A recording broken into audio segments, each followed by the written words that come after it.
Imagine for a moment a world teetering on the very edge of destruction. A world where rain fell, not for a few hours, not for a day, but for 40 relentless days and 40 unforgiving nights, until the entire globe was swallowed by a vast, churning ocean. In the midst of this unimaginable chaos, one man, chosen by God, embarked on a monumental task.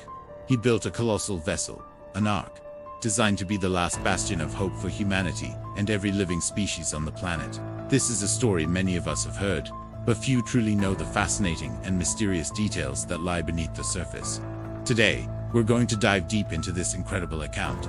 I will reveal how Noah managed to protect all the animals, sustain his family, and fulfill God's will against what seemed like an impossible challenge. This isn't just a story, it's a testament to faith, obedience, and divine intervention. Before we continue, make sure you subscribe to our channel so you don't want to miss out on more astonishing biblical stories, just like this one. The Bible introduces us to Noah as a righteous man, blameless among the people of his time, who walked faithfully with God. In a world that had become corrupt and filled with violence, God saw in Noah a beacon of hope. It was this unwavering faith that led God to choose him for a mission of cosmic importance, to preserve life on a planet that was about to be cleansed. The first step was the construction of the ark. The sheer scale of this vessel is staggering.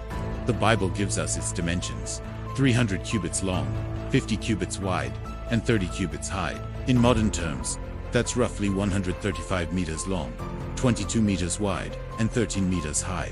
To put that into perspective, it was longer than a modern football field and as tall as a 4-story building. Just stop and picture the immense labor involved. Building something of this magnitude today would be a major engineering project with cranes, power tools, and a massive workforce. Noah and his 3 sons had to construct this gigantic floating sanctuary using only primitive tools, relying on sheer manpower and, most importantly, unshakable faith in the instructions they had received. The Bible also specifies the material, gopher wood. The exact identity of this wood remains a mystery to scholars.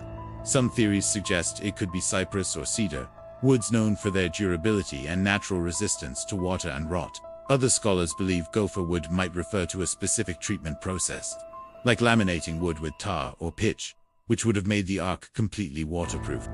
This specific detail shows that every single element of the ark's design was divinely planned, engineered for survival in the most extreme conditions imaginable. The structure was to have 3 decks, multiple rooms, and a single window near the top, along with a large door on its side. It was a self-contained world, a floating fortress built to withstand the apocalypse. And then we come to what is perhaps the greatest and most debated mystery of all. How did Noah gather all the animals of the world, in pairs, male and female? The logistics are mind-boggling. Think about it. From the lions of Africa to the penguins of Antarctica, from the tiniest insects to the towering giraffes. How could one man and his family possibly round them all up? The Bible says the animals came to Noah to enter the ark. This suggests a divine, supernatural intervention. God himself compelled the animals, drawing them from every corner of the earth. But even more miraculous was their coexistence inside the ark. Predators that would normally devour prey lived side by side in peace. The lion lay with the lamb, the wolf with the goat. For over a year, this floating zoo was a sanctuary of perfect harmony. This wasn't just a clever arrangement of cages. It was a suspension of the natural order. Something supernatural had to be at play, maintaining peace and quelling the instinct for violence among creatures that were natural enemies. It was a powerful sign that God was in complete control, not just of the floodwaters outside, but of every living being inside the ark. The challenges didn't end once everyone was on board. The rain began to fall, a torrential downpour that lasted for 40 days and 40 nights. The springs of the great deep burst forth, and the floodgates of the heavens were opened. The water level rose until every mountain, even the highest peaks on earth, was submerged. The ark, carrying its precious cargo, floated alone on a planet that had become a single, global ocean. The entire voyage, from the time the door was shut until it was opened again, lasted for over a year. Let's consider the internal logistics. The amount of food and fresh water required to sustain Noah's family and thousands of animals for that long is almost incomprehensible. How was it all stored? How was it distributed? How were the enclosures kept clean? Every day would have been a relentless cycle of feeding, watering, and mucking out. While the Bible doesn't give us a detailed manual of operations, It highlights the immense responsibility placed on Noah and his family. They weren't just passengers. They were caretakers, zookeepers, and guardians of the future, working tirelessly day in and day out. Their survival depended on meticulous organization and an unending supply of faith.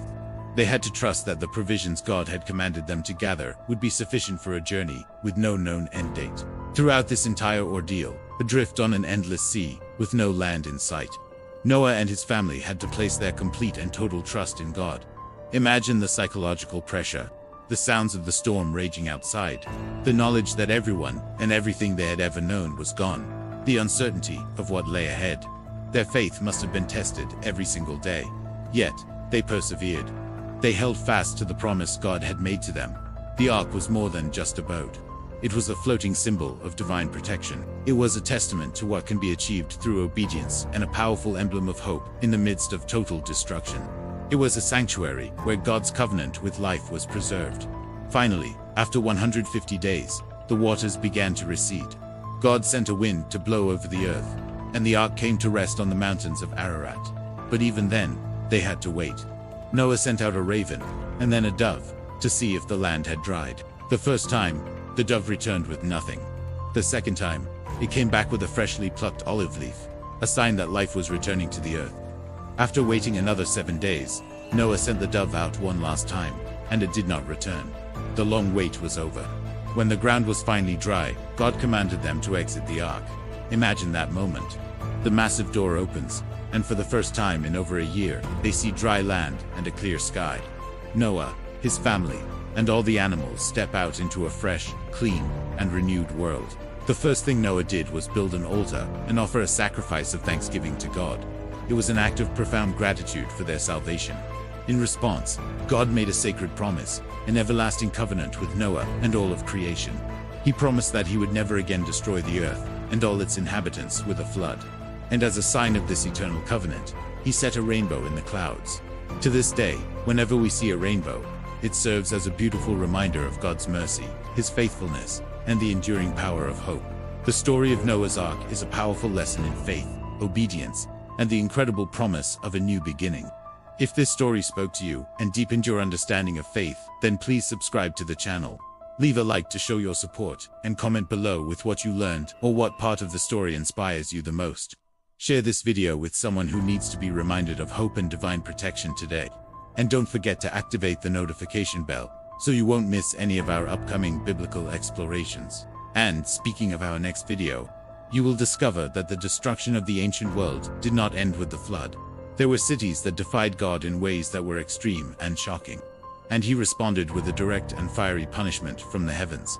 In our next video, you will learn the full story of why Sodom and Gomorrah were destroyed by fire and brimstone, and what this dramatic story teaches us about morality, judgment, and redemption even today.